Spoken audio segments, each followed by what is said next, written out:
Picture this: a blue planet protected by a thin layer of atmosphere that keeps temperature, air, and water in perfect balance to maintain life. In the cold depths of space, this planet is a virtual paradise, the only one known of its kind, and it is our planet, Earth. But something is wrong. The life-sustaining systems on this planet are breaking down. What happened? Us. Human civilization and our relentless consumption has brought this planet to the brink. But specifically, our destructive addiction to one single resource may push us over the edge. And that resource is oil. Oil is essentially ancient sunlight. Since the dawn of time, plants captured sunlight. After billions of years of decomposing in the earth, this fossilized sunlight became a fuel: oil, coal, or gas. This ancient sunlight has become modern civilization's battery pack. The problem is, oil is a finite resource. We are running out of the very thing our society is dependent on in order to function.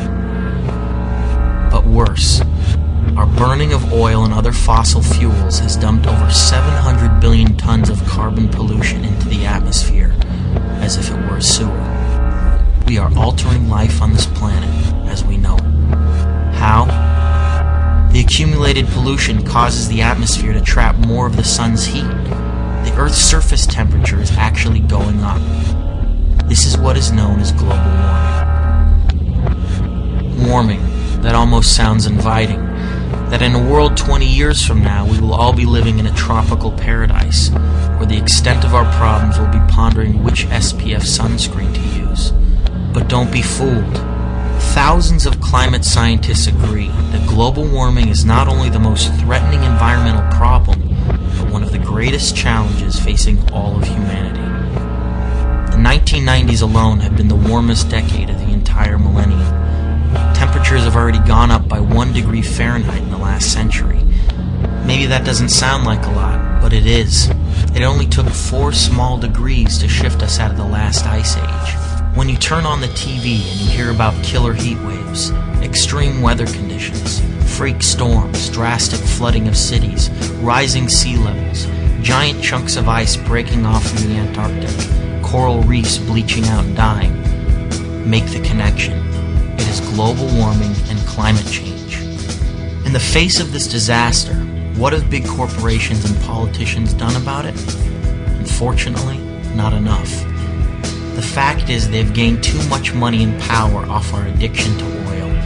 This makes them dangerously resistant to change. But are we? We must demand a separation between oil and state. We can get off oil and slow down global warming. We can use energy more efficiently and support renewable, clean energy sources, new green technologies that don't burn carbon like hydrogen fuel cells, wind and solar power. We can vote for leaders who care about protecting your health, the air, and the environment. We can support nonprofits who are making a difference. We can be environmentalists. So get educated, stay educated, so we can think for ourselves, and join the fight to save this unique blue planet